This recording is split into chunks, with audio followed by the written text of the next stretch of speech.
Okay, this is section 1.2, and we're going to talk about properties of real numbers. And again, this is a review from Algebra 1.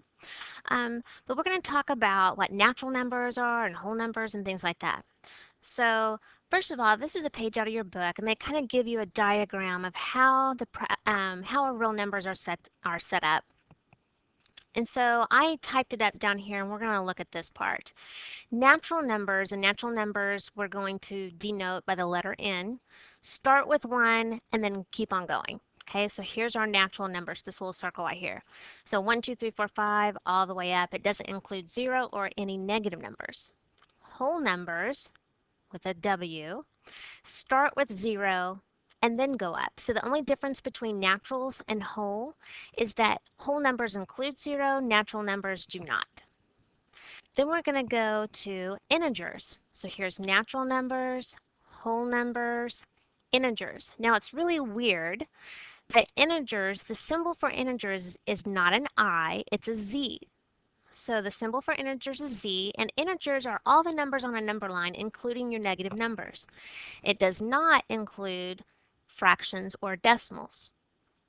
Okay, so here's naturals, wholes, integers. The next one is irrationals. Irrational numbers cannot be written as a fraction. And then as a decimal, the decimal form never terminates and it never repeats. Okay, so examples of an irrational number, and we're going to call irrational numbers, we're going to denote those with an I. Pi, 3.14, and that keeps on going. Something underneath the square root sign that it is not a perfect square. So the square root of 5 is not a perfect square, so that's an irrational number. And then here's an example of a decimal that doesn't stop, but it doesn't ever repeat either. It doesn't have a pattern. So that's what irrational numbers are. And then rational numbers, and the symbol for rational numbers is a Q, can be expressed as a fraction. And when it's a decimal, the decimal terminates or repeats. And I gave you some examples. 0.5, that's a terminating decimal. The square root of 4, that's a perfect square because the square root of 4 is 2. 6/7 is a fraction, so that's a rational number. Now, all of these, natural, whole, integer, irrational, and rationals, these are all real numbers.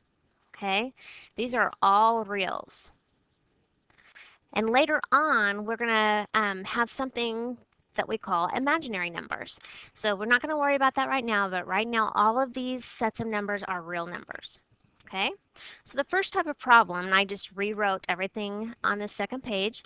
Example 1 says, name the sets of numbers to which each number belongs. So we're going to start with negative 23.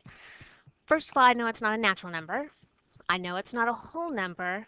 It is an integer though, because it's a negative number. So I know it's an integer, so the symbol for integer is a Z. It's not irrational because it's a terminating decimal, and the decimal is here. So if it's an integer, it's also a rational number. Whoops, I almost put an R for rational. R is not the symbol for rational number, it's a Q.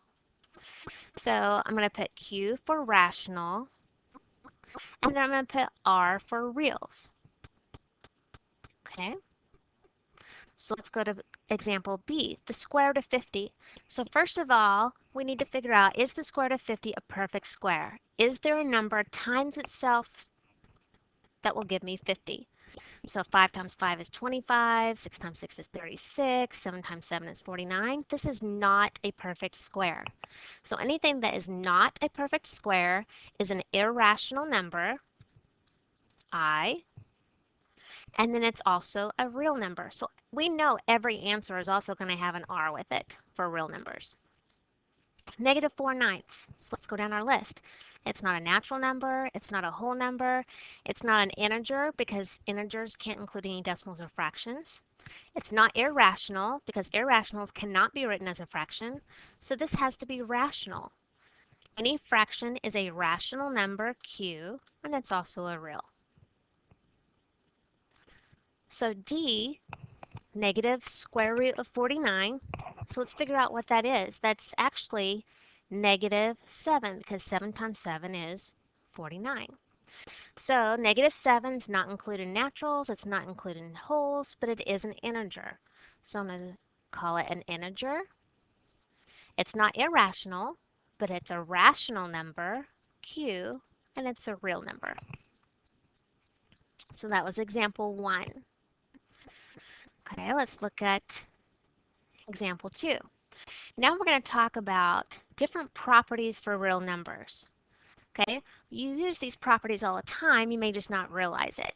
Let's talk about each one. The commutative property. Commutative property means that the numbers are going to move places.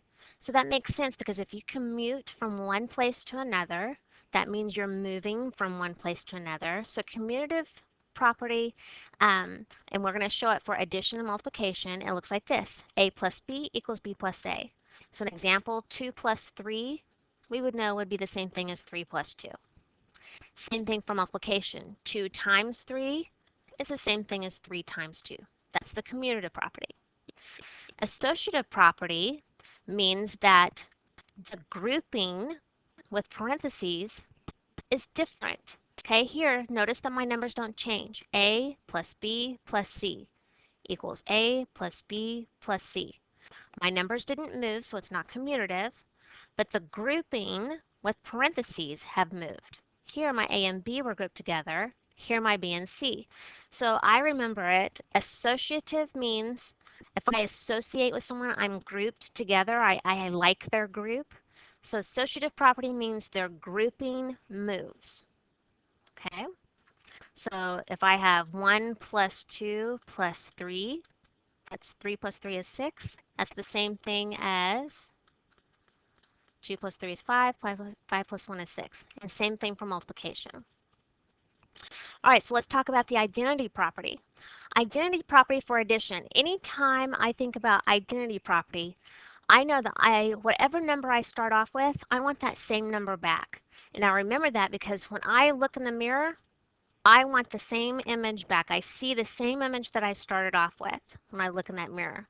So identity property for addition, if I have a number and I want that same number back, I'm going to add 0 to it. Okay? For multiplication, if I start off with a number and I want that same number back, I'm going to multiply that number times 1. All right? Inverse property. For addition, the inverse property means that we want to get 0 as our answer. We're undoing it. So if I have a number, I'm going to add its opposite to it. For multiplication, if I have a number, I want that same number, I want that number to times something to equal 1.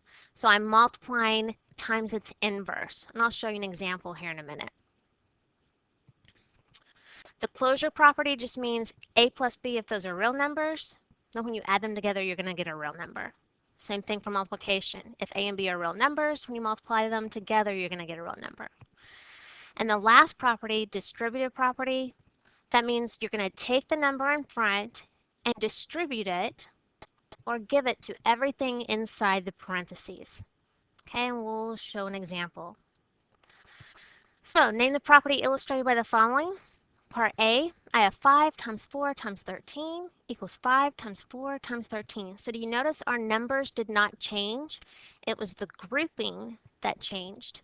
So the property, it either has to be commutative or associative. Since my numbers didn't change, they didn't commute, so it has to be associative property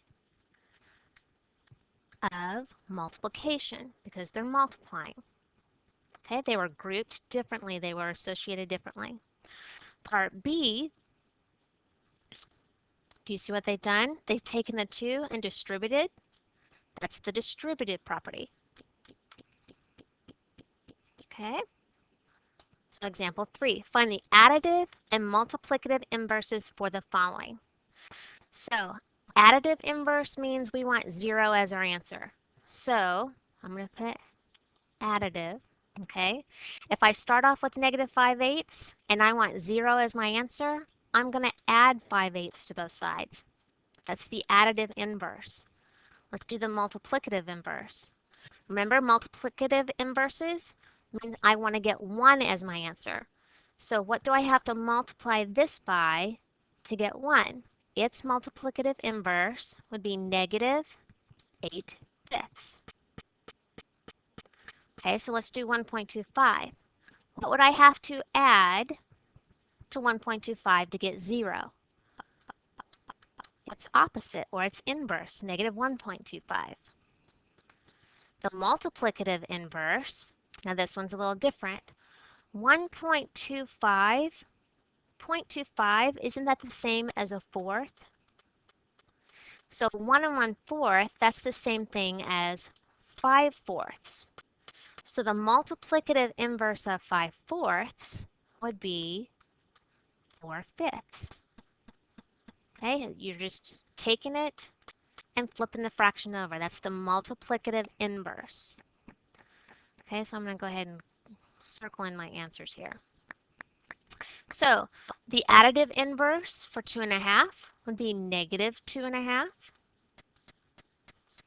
The multiplicative inverse for 2.5, change that to a fraction. 2 times 2 is 4, plus 1, that's 5/2. So the multiplicative inverse for that would be 2/5. Okay. All right. Last set of examples. Example 4, I'm supposed to simplify this. So they gave this to us because they want us to practice the distributive property. They want me to take 3 and distribute it to everything inside my parentheses. So, and when you distribute it, you're always multiplying. So 3 times 2q, 6q, plus 3 times r, 3r, and now I'm going to do it again with my 5. 5 times 4q, 20q, minus 5 times 7r, 35r. Now once you do that, you have to look and see if you have like terms. Like terms are terms that have the exact same variable.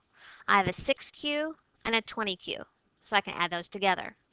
26q, 3r and negative 35r are like terms. I have a positive 3 and a negative 35, that's going to be minus 32r. And that's my answer because they're not like terms. I have to leave it just like that. Okay, last one, simplify. So we're going to use the distributive property again. 3 times 4x is 12x. 3 times 2y is minus 6y. And now I just have a negative to distribute. And if it's confusing, you can think of that as being a negative 1. So negative 1 times 3x is minus 3x. Negative 1 times y is minus 3y. Now we're looking for like terms. I have a 12x and a negative 3x. Don't forget that negative sign that goes with it. So 12 minus 3, 9x. I have a negative 6y and a negative 3y, so my signs are the same. Negative 9y. So 9x minus 9y. Oh, I made a mistake. Do you see it? This 3 right here, negative 1 times y, that's 3y should be just negative 1y. So let's fix it real quick. Sorry, I'm glad I cut that.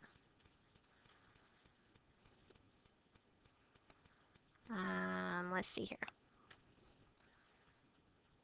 So let me fix it. 12x minus 6y minus 3x minus y. So I have 9x minus 7y. There, that's better. Okay, so I think on the next screen is your assignment, and then I will see you in class.